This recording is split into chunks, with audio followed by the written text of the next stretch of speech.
গতকাল রাতে যেই বিষয়টি ঘটলো, তারা নিজেদেরকে মেধাবী দাবি করে, কিন্তু তারা প্রধানমন্ত্রীর বক্তব্যটা আপনি চিন্তা করেন।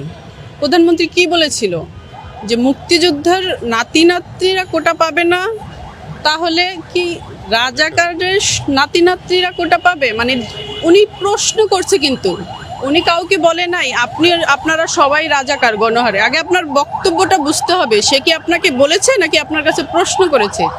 এখন প্রশ্ন হচ্ছে, সে প্রশ্ন করেছে পুরো জাতির কাছে, যে হচ্ছে মুক্তিযোদ্ধা, তারা বলতেছে যে কোটা দিতে হবে যৌক্তিক, যাদের অযৌক্তিক কোনো কোটা থাকতে পারবে না। হ্যাঁ, এখন অযৌক্তিক কোটা কি তারা মুক্তিযোদ্ধাদেরকে বলছে, মুক্তিযোদ্ধা কোটাটিকে বলছে?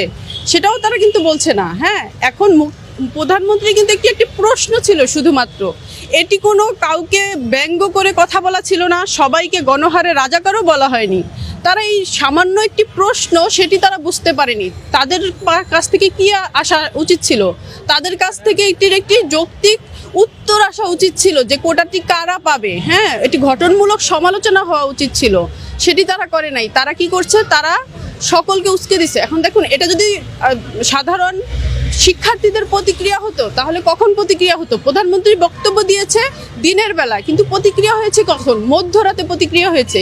এটা কখনোই সাধারণ যারা শিক্ষার্থী আছে তাদের প্রতিক্রিয়া না, এটি শিক্ষার্থীদেরকে উস্কে দেয়া হচ্ছে একটি বক্তব্য। যারা নেমে এসেছে রাস্তায়, আমি 100% শিওর হয়ে বলতে পারি যে তারা এই প্রধানমন্ত্রীর বক্তব্যটি অনেকে শোনে নাই। তার যে বক্তব্যই শোনে নাই, সেও কিন্তু প্রতিবাদে নেমে চলে আসতেছে আরেকজনের কথা শুনে। আমরা তো এখন গুজবের বাংলাদেশে বাস করি। হ্যাঁ, এখানে কোনটা সত্য কোনটা মিথ্যা, এটা তারা নিজেরা মেধাবী দাবি করে, এতটুকু যাচাই করার প্রয়োজন মনে করে না।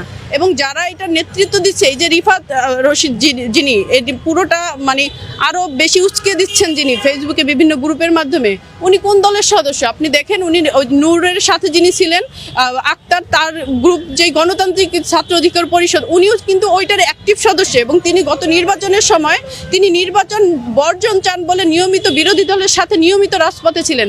এমন একজন মানুষ যখন আপনার এই আন্দোলনের নেতৃত্বে থাকবে, তখন এই আন্দোলনকে ভিন্ন পথে পরিচালনা করার জন্য তারা সর্বদা রেডি আছে।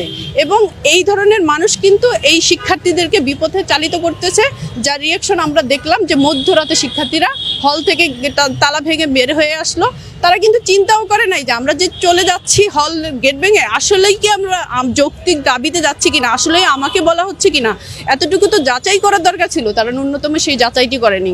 আসলে আমি লজ্জিত যে ঢাকা বিশ্ববিদ্যালয়ের বুকে রাজাকাররা 25 মার্চ গণহত্যা করেছে, যেই মাটি আমার এখনো রক্তে রঞ্জিত। রাজাকারদের জন্য আমার 30 লক্ষ শহীদ হয়েছে, আমার 2 লক্ষ মা বোন লাঞ্ছনার শিকার হয়েছে, তারা ধর্ষণের শিকার হয়েছে। তাদেরকে আজকে গ্লোরিফাই করা হচ্ছে। তারা শিক্ষার্থী সমাজ, তারা মেধাবী, তারা নিজেদেরকে রাজাকার দাবি করে আজকে আমার পুরো জাতিকে, আমার মুক্তিযুদ্ধকে, আমার 2 লক্ষ মা বোনকে, আমার 30 লক্ষ জাতিকে, সবাইকে আসলে তারা রেপ করে দিচ্ছে এই শব্দটার উচ্চারণের মাধ্যমে। আমি খুবই সরি যে আমি এই শব্দটি উচ্চারণ করলাম, কিন্তু এদের বিরুদ্ধে আসলে কোনো প্রতিবাদের ভাষা বাংলার বুকে, যেখানে 30 লক্ষ শহীদের রক্তে এই মাটির প্রতিটা ইঞ্চি ইঞ্চি রঞ্জিত, সেখানে আপনি প্রতিবাদের ভাষা এটা হইতে পারে না যে আমি রাজাকার। No, it's not acceptable.